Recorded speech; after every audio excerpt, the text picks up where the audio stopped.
وہ بولے ان سے کھیلو گے؟ میں نے کہا ہاں۔ تو میری بات سن کر مسکرائی اور اس نے ماسک اتار دیا۔ اس کو دیکھ کر میری آنکھیں چمک اٹھیں۔ میں نے آگے ہو کر اپنا کام کرنا شروع کر دیا تو اس کے منہ سے عجیب آواز نکلی تو میں ڈر گیا، شاید کہ درد ہو رہا ہے۔ ہاتھ ہٹا لیے تو ناز بولی ہاتھ کیوں ہٹا لیے؟ بولا تم کو درد ہو رہا تھا۔ وہ بولی یہ درد نہیں، یہی تو مزہ ہے۔ جب عورتوں کو مزہ آتا ہے تو منہ سے ایسی ہی آوازیں نکلتی تھیں۔ میں نے پھر بلبوں کا اوپر سے دروازے پیٹ کرنا شروع کر دیا۔ میں اس کام میں اتنا کھویا ہوا تھا کہ میں نیچے سے پوری طرح تیار تھا، لیکن میرا اس طرف دھیان نہیں تھا۔ ناز نے اپنا ہاتھ نیچے لے جا کر چھوٹو میاں پر رکھ دیا ہے۔ اس نے میرا نیچے والا باز نیچے کر دیا۔ ناز کی آنکھوں میں عجیب سی چمک تھی، چہرہ سرخ ہو رہا تھا۔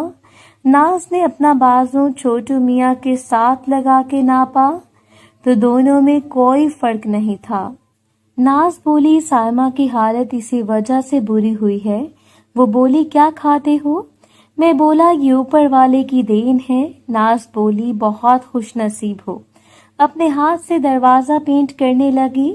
میری آنکھیں بند ہونے لگی اور مجھے عجیب سا مزہ آنے لگا جو پہلے کبھی نہیں آیا تھا۔ عامل باوا ارباب بنگالی، ہر کام 2.5 دن اور 2.5 گھنٹوں میں کروائیں گارنٹی کے ساتھ۔ ابھی کر اشارہ دیکھ نظارہ، میرا علم چلے کرنٹ کی چال۔ جعلی عامل عیسائی پنڈت سب پریشان، خاوند کی بے رخی، محبوب کے دل و دماغ کو کنٹرول کرنا، امتحان میں کامیابی، پرائز بانڈ اور لوٹری فرسٹ نمبر گارنٹی سے لگوائیں۔ نشہ کا مکمل حل، دشمن کو تباہ و برباد کرنا صرف 24 گھنٹے میں رازداری کے ساتھ۔ جادو کا توڑ، پسند کی شادی کرنا، اولاد کا نہ ہونا یا ہو کر مر جانا، طلاق کا مسئلہ ایک یوم میں حل کروائیں۔ جن حضرات کے کام رکے ہوئے ہیں وہ میرے موکلات سے خود بات کر کے اپنا مسئلہ حل کروائیں۔ جعلی عاملوں سے تنگ آنے والے ایک بار ضرور رابطہ کریں، امید کی آخری کرن سمجھ کر رابطہ کریں۔ عامل باوا ارباب بنگالی لگی اور مجھے عجیب سا مزہ آنے لگا جو پہلے کبھی نہیں آیا تھا۔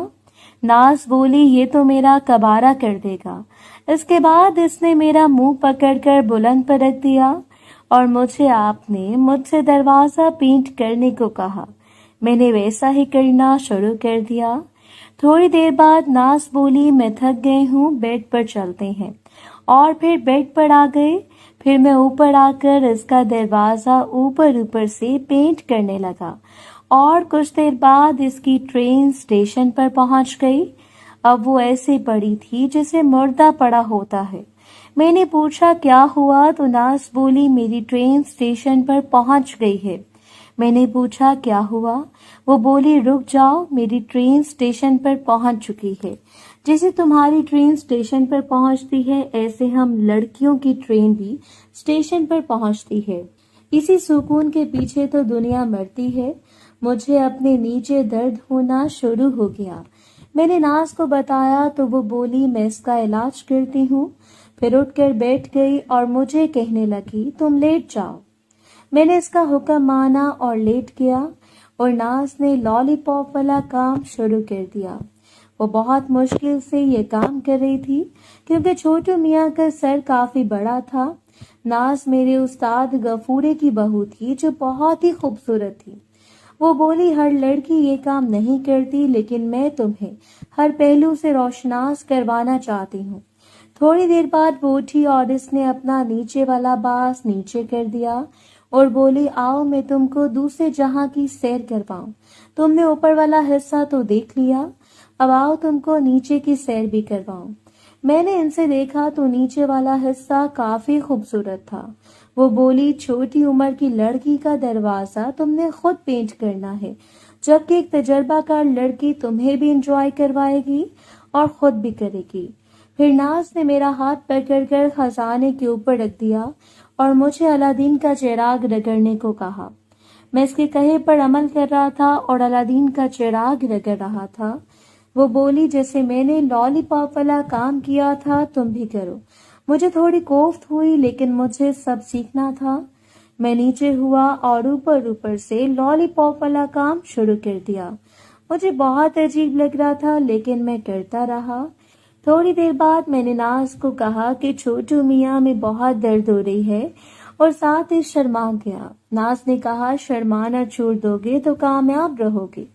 میں بولا آہستہ آہستہ اتار دوں گا، آج پہلی بار ہے، تم جیسی استاد ملی ہے تو جلد ہی سب سیکھ جاؤں گا۔ بولی فکر نہ کرو، تم کو اتنا ماہر کر دوں گی کہ تم ایک ماہر کھلاڑی بن جاؤ گے جیسا کہ تم دوسری چیزوں میں ہو۔ وہ بولی اب تم ٹرین چلاؤ تاکہ تمہاری ٹرین منزل پر پہنچ جائے۔ کہ میں نیچے بیٹھ گیا اور وہ اوپر آ گئی۔ اب ناز تھوڑا تھوڑا کر کے دروازہ پینٹ کر رہی تھی۔ مجھے نیچے سے جوش آیا تو میں ایک دم اوپر ہوا اور ایک ہی دفعہ میں سارا دروازہ پینٹ ہو گیا۔ ناز کے منہ سے ایک زوردار چیخ نکلی، میں ڈر گیا۔ تھوڑی دیر بعد وہ نارمل ہوئی تو میرے غصے سے میں نے دیکھا۔ میں شرمندہ سا منہ بنا کر نیچے کر لیا۔ میں نے بولا ناز سوری، مجھے ایسا نہیں کرنا چاہیے تھا۔ مجھے اتنا مزہ آیا تھا کہ جوش میں آ کر چھکا مار بیٹھا۔ ناز بولی شکر کرو کوئی کنواری نہیں تھی ورنہ اس کا کام تمام ہو جاتا۔ میں بہت شرمندہ تھا کہ واقعی مجھ سے دوسری بار غلطی ہوئی۔ میں نے دوبارہ معافی مانگی۔ ناز نے بولا کوئی بات نہیں، مجھے ہی بتانا چاہیے تھا، تمہارے لیے تو یہ سب نیا تھا۔ مجھے ایسا محسوس ہو رہا تھا کہ کسی گرم بھٹی میں ہے اور کسی نے بہت سختی سے بھینچا ہوا ہے۔ اب ناز نے بڑے آرام سے آہستہ آہستہ باہر نکالا، ساتھ ہی سی کرتی جا رہی تھی۔ بولی تم نے میری بینڈ بجا دی ہے۔ پھر آہستہ آہستہ سب ٹھیک ہو گیا اور کچھ دیر کے بعد اس کی ٹرین اسٹیشن پر پہنچ گئی۔ پھر ناز بولی اب تم اوپر آؤ، میں نیچے آتی ہوں۔ میں نے آہستہ آہستہ اپنی ٹرین چلانی شروع کر دی۔ میں آہستہ آہستہ ٹرین کی سپیڈ بڑھا رہا تھا۔ تھوڑی دیر بعد وہ بولی اپنی ٹرین کی سپیڈ کو بڑھا دو۔ میں نے اس کی بات پر عمل کیا اور ٹرین کی سپیڈ بڑھا دی۔ اس نے مجھے روکنا چاہا لیکن میں نے اس کی کوئی پرواہ نہ کی اور دروازہ پینٹ کرتا رہا۔ اچانک میں نے محسوس کیا کہ اس کی ٹرین اسٹیشن پر پہنچ گئی ہے، لیکن میں نے اپنا کام جاری رکھا اور پوری سپیڈ کے ساتھ دروازہ پینٹ کرتا رہا۔ ناز اب بے جان ہو چکی تھی۔ پھر اس نے کہا رکو۔ تھوڑی دیر سانس لے کر اس نے اپنا منہ دوسری طرف کر لیا اور نیچے کو جھک گئی اور مجھے دروازہ پینٹ کرنے کا کہنے لگی۔ میں نے چھوٹو میاں کا سر دروازے کے اوپر رکھا اور ایک دم آگے ہوا تو ناز چیخ پڑی اور میں نے دروازہ پینٹ کرنا شروع کر دیا۔ تھوڑی دیر کے بعد میں نے ناز کو کہا کہ مجھے کچھ ہو رہا ہے۔ وہ بولی تمہاری ٹرین اسٹیشن پر پہنچ رہی ہے، ایسے ہی دروازہ پینٹ کرتے رہو۔ کچھ دیر کے بعد میری ٹرین اسٹیشن پر پہنچ گئی اور میں بیڈ پر لیٹ گیا۔ اچانک دروازہ کھلا اور سائمہ اندر آ گئی اور مجھے اور گلناز کو دیکھ کر بولی واہ یہاں تو مزے ہو رہے ہیں۔ اچانک اس کے آنے سے میں ڈر گیا لیکن گلناز بولی تو تم بھی کر لو، تم کو کسی نے روکا ہے؟ جس پر سائمہ بولی کہ مجھے نہیں کرنے، یہ بہت ظالم ہے، اس نے میری بینڈ بجا دی تھی، ابھی تک درد ہے۔ گلناز بولی سائمہ اس درد میں ہی تو مزہ ہے، تمہیں تو کہتی تھی کہ تمہارا یار شہباز خان بہت بڑا مرد ہے لیکن وہ اس بچے کے سامنے ٹھس ہو گیا۔ سائمہ بولی ایسا ٹھس ہوا کہ مجھے اس کے پاس چھوڑ کر بھاگ گیا۔ گلناز بولی کہ اچھا ہی ہوا، اس کا اصلی چہرہ تمہارے سامنے آ گیا کہ جو آج تم کو مصیبت کے وقت چھوڑ کر بھاگ گیا، کل تم کا ساتھ کیسے دے گا؟ اور تم کو افی نے بتایا کہ مرد کیا ہوتا ہے۔ ابھی تو اس کا پہلی دفعہ تھا، اس نے تم کو نانی یاد کروا دی، لیکن اب اس میں اتنا پیارا کھلاڑی بنا دوں گی کہ جو ایک بار اس کے نیچے آئے گی وہ دوبارہ کسی اور کی طلب نہیں کرے گی۔ اور تمہیں پتہ چل ہی گیا ہے کہ اصلی مرد ہے اور اس کا وہ بھی اصلی اور خطرناک ہے۔ تم کو تو خوش ہونا چاہیے کہ تم ہی نے اس کو بچے سے مرد بنایا ہے، اور اب میں ایسا مرد بناؤں گی کہ سب یاد کریں گے۔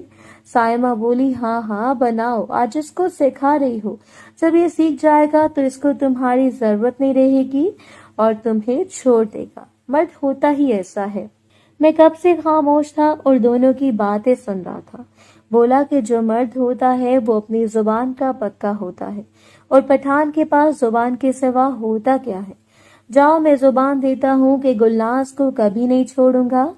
یہ چاہے مجھے چھوڑ دے، یہ ایک پٹھان کی زبان ہے، اور گلناز کا احسان تو میں زندگی بھر نہیں اتار سکتا۔ یہ چاہتی تو مجھے جان سے بھی مار سکتی تھی، لیکن اس نے ایسا نہیں کیا۔ ہم دونوں نے اپنا لباس پہن لیا۔ گلناز سائمہ سے بولی کہ تم نے بہت سے یاروں سے دوستی کی ہے۔ میں نے کبھی نہیں بولا، بلکہ تم کو جو مدد چاہیے ہوتی تھی دی۔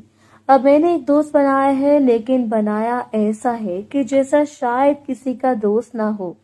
تو سائمہ بولی، ہاں یہ سچ ہے، میں جنہیں آج تک بڑے مرد سمجھتی رہی وہ تو اس کے سامنے کچھ نہ نکلے۔ مجھے بھی اس کی دوستی مل سکتی ہے۔ تو گلناز بولی، میں نے اس کو دوست بنایا ہے، غلام نہیں۔ اس کی جو مرضی کرے، جس سے چاہے دوستی کرے، میں اس کا ساتھ دوں گی، روکوں گی نہیں۔ محترم ناظرین اور سامعین، اس کہانی کا باقی حصہ اگلی آنے والی ویڈیوز میں پیش کیا جائے گا۔ اگر آپ کو ویڈیو اچھی لگی تو ویڈیو کو لائک اور ہمارے چینل کو سبسکرائب ضرور کر دیں۔ شکریہ۔